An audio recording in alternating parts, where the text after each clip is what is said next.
outdoor project is for artists a very tough experience. You really can miss the point. It's impossible to compete with nature. It's impossible to compete with the huge absolute domination of simplicity of nature.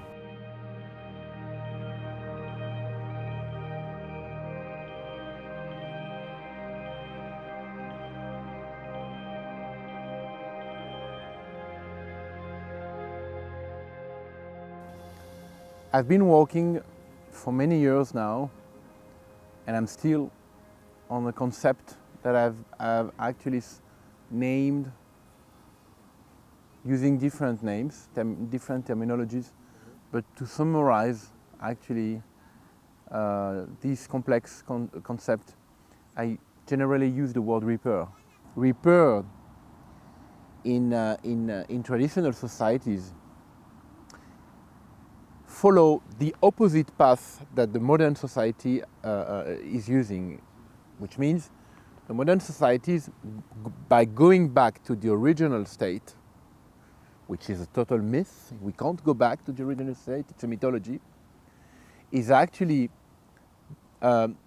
believing, creating the illusion that progress is the removing of the injury.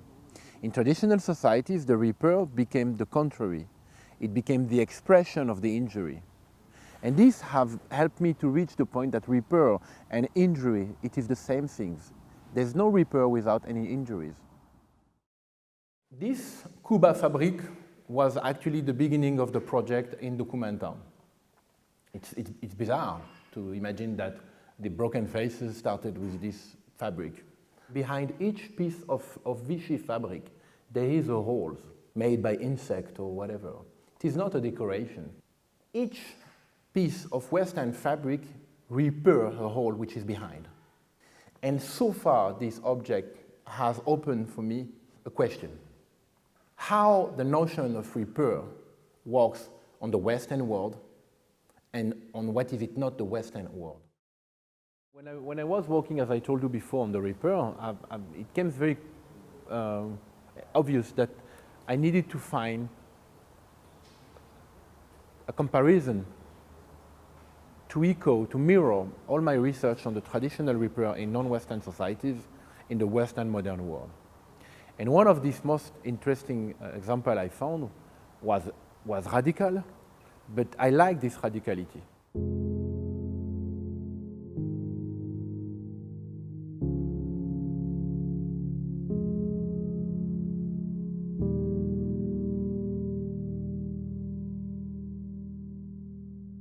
When I did research on these injured soldiers, that immediately came to my mind after I have observed African masks broken and repaired, stitched.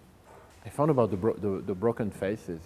When I discovered these archived images, at the beginning I was much more into example in which the mouth was transformed. Some other, like this one, looks almost okay. It just has a small eye. And then tougher images like this one where the mouth has been stitched almost. And I would say to finish with this one, which has the whole face destroyed. In this radical, violent expression of these faces, so many socio-political issues raised from this, but also intellectual one. So the whole project that you can see here is one face of the whole corpus of research I have done onto the repair.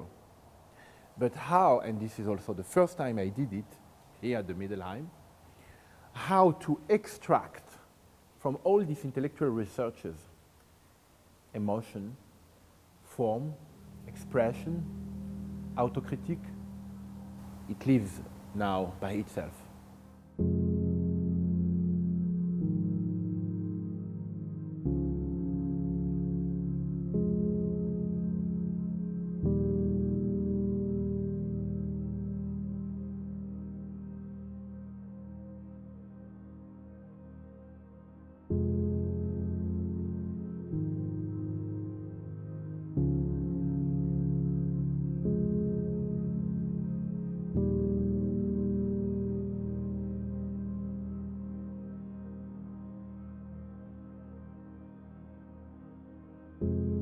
indeed, I have started from 2D images, but I've been lucky enough to find images of these wounded soldiers from the face and to the profile.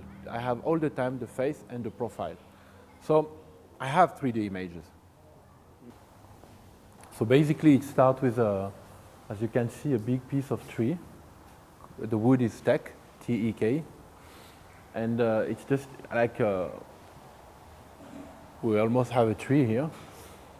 And then you start to use, you know, this specific tool that you find in Africa, basically, for sculpture. I think I have it here in picture. It's good to show you.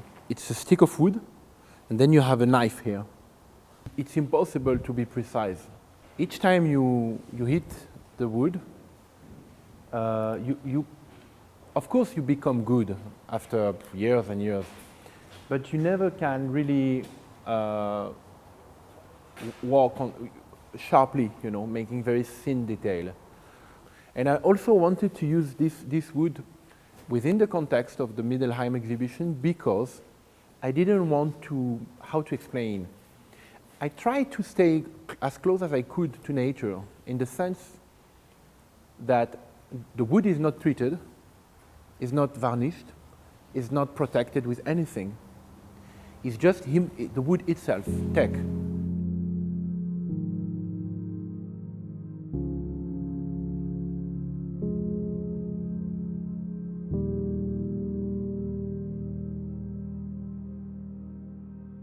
Many people ask me, what do you think about the pavilion, whatever.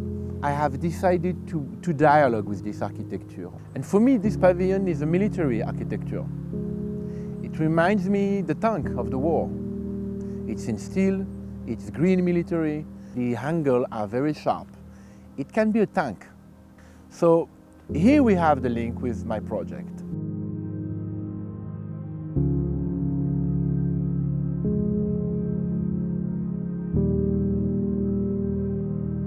The first thing is that if you sit a little bit, you're gonna have a look on the lines. This line is a metaphor of military cemeteries of the World War. These huge, endless cemeteries filled with hundreds of thousands of graves everywhere. So what these cemeteries tell us? They show us how unhuman is the relation we have with death, and especially with the so-called death of war. You don't have any idea of who is. They all look the same. This is exactly the sadness of what I call modernity as well. Just have to imagine that again, this is a proposal that has been thought within a very specific context. The Middelheim Museum, an art collection that you have to appreciate outside. No more white cube and coffee latte. I wanted to create something that reacts with this context, that reacts with nature. Here we are very close again to nature, because while I'm talking to you now, I can listen some of the cymbals ringing because of the wind. The wind, without any remote control, is activating these artworks. What is the wind if not nature? These birds, this crow which just landed just now. Now there is a second one coming here. It's beautiful. I really love birds, and especially crows. I mean, these are nature. Nature is not the park, it's not the landscape. This is artificial. Nature is the light of the sun on the trees, the leaves rusting, the birds landing or flying, the wind blowing and ringing the cymbals. The cymbals is culture. That's why probably I really appreciate also to be here, is that everyone can appreciate not only art here, but time.